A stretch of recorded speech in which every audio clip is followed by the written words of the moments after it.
The Galaxy S25 Ultra is just around the corner, and with it comes a whirlwind of anticipation and scrutiny. As we near its release early next year, the full spec sheet for Samsung's latest flagship has leaked, confirming much of what industry insiders have been speculating. While the Galaxy S25 Ultra promises to be a powerhouse, some may wonder if it truly pushes the boundaries of innovation. Here's a rundown of what the Galaxy S25 Ultra will offer. A stunning 6.8-inch QHD LTPO AMOLED display with a buttery smooth 120Hz refresh rate. The cutting-edge Snapdragon 8 Elite chipset, ensuring blazing fast performance. Up to 16 GB of RAM for multitasking without a hitch. Storage options reaching up to 1 TB, giving users ample space for apps, media, and more. A quad camera setup featuring a 200-megapixel main sensor and improved 50-megapixel ultra-wide camera, a 50-megapixel telephoto lens, and a 10-megapixel periscope lens. A 12-megapixel front-facing selfie camera. A robust 5000 mAh battery with 45-watt wired charging support. Android 15 running on Samsung's sleek One UI 7. On paper, the Galaxy S25 Ultra looks like a dream device for tech enthusiasts. Its specs are undoubtedly impressive, showcasing Samsung's commitment to delivering high-quality features. However, a closer look reveals that many of these upgrades might feel incremental rather than groundbreaking. For instance, the display remains identical to its predecessor, the Galaxy S24 Ultra. The battery capacity and charging speeds also remain unchanged, and storage options follow the same pattern. While the camera setup sees a notable improvement with the enhanced 50-megapixel ultra-wide lens, the rest of the configuration is carried over from the S24 Ultra. Even One UI 7, Samsung's latest software update, is also coming to the S24 Ultra. This raises the question, is the Galaxy S25 Ultra more of the same? When comparing the two models, the differences appear subtle. The most significant upgrades include the Snapdragon 8 Elite chipset and the increase to 16 GB of RAM. The new chipset ensures faster performance and better energy efficiency, while the additional RAM paves the way for smoother operation of Galaxy A. Samsung's AI capabilities are getting a significant overhaul with a revamped LLM-powered Bixby assistant. This enhanced AI is designed to rival Apple Intelligence and aims to outperform the iPhone 16 in this area. Another subtle yet noteworthy change is the shift from sharp corners to rounded edges of the S25 Ultra. For some, this ergonomic tweak may enhance the overall user experience, but for others, it might not justify an upgrade. In essence, the Galaxy S24 Ultra remains a highly capable phone. With the exception of the sharper corners, it shares much of the S25 Ultra's DNA. This brings us to a recurring issue with Samsung's flagship line. The newer models sometimes feel redundant because the preceding devices are already so advanced. If you already own an S24 Ultra, the leap to the S25 Ultra might not feel as significant unless you're eager to embrace the new Snapdragon chipset and Galaxy AI improvements. One critical area where Samsung faces challenges is pricing. Galaxy phones are known for their premium price tags, which often make them less accessible compared to rivals. However, there's hope on the horizon. Samsung's Exynos chips are rumored to make a comeback, thanks to the company's now stabilized 3nm production process. If Exynos chips return, we could see a reduction in costs, or at least price stability, in future models. The Galaxy S25 Ultra is shaping up to be an excellent phone. It delivers all the performance and features one would expect from a flagship device. However, for many users, the differences between the S24 Ultra and the S25 Ultra might not be enough to warrant an upgrade. As we await the official launch, one thing is clear. Samsung continues to push boundaries in smartphone technology. Whether these iterative updates are enough to excite the masses remains to be seen.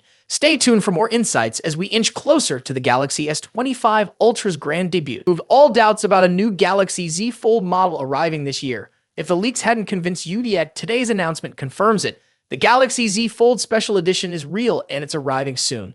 But now, the big question is, how does this special edition differ from the Galaxy Z Fold 6, which was released just a few months ago? One of the first differences between these two foldables is their availability.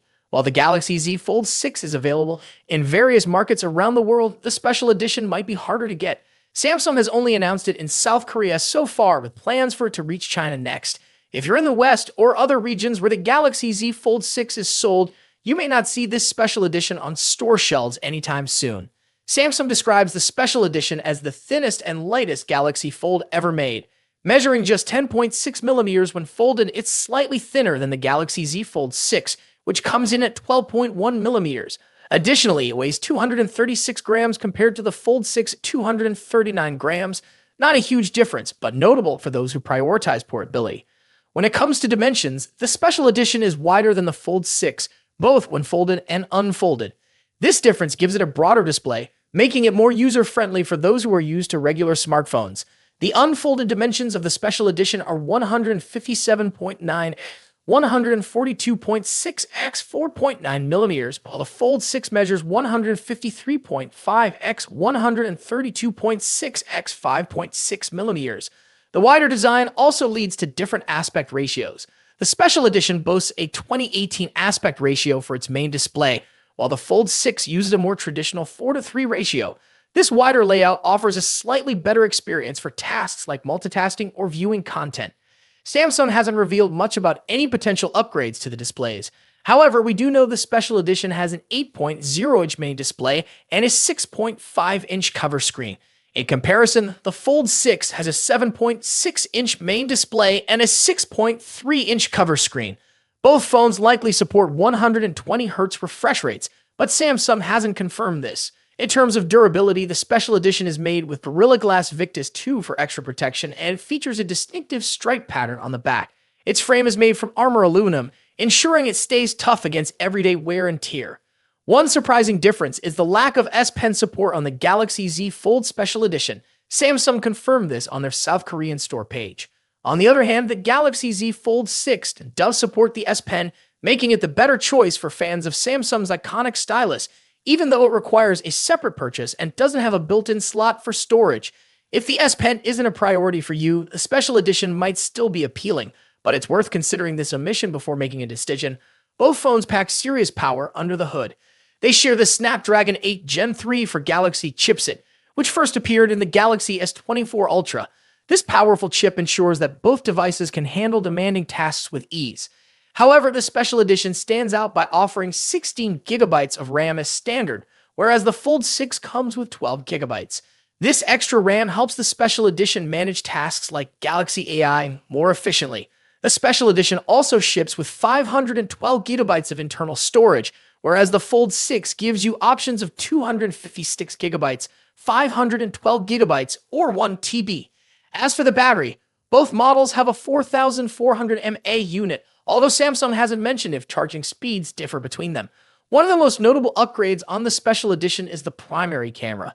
The special edition is equipped with a 200 megapixel main camera compared to the 50 megapixel sensor on the Fold 6. This upgrade is significant and could be a game changer for those who prioritize photography on their foldable device. Other camera specs remain similar across both devices, including the telephoto lens and the 4 megapixel under-panel camera. The special edition also has an advantage when it comes to connectivity as it supports Wi-Fi 7. This feature is only found on a few other Samsung devices like the Galaxy S24 Ultra, while the Fold 6 tops out at Wi-Fi 6E. Now, what about the price? The special edition will cost approximately $300 more than the Fold 6. In South Korea, the special edition will be priced at around $2,789,601 or $2,036, while the 512 gigabytes Fold 6 goes for $2,388,101 or $1,743. Ultimately, the Galaxy Z Fold Special Edition brings some exciting upgrades like a larger display, 16 gigabytes of RAM, and a 200 megapixel camera. But if S Pen support is important to you, the Galaxy Z Fold 6 might still be the better choice. Either way, both of these foldables are top-tier devices, each with its own strengths.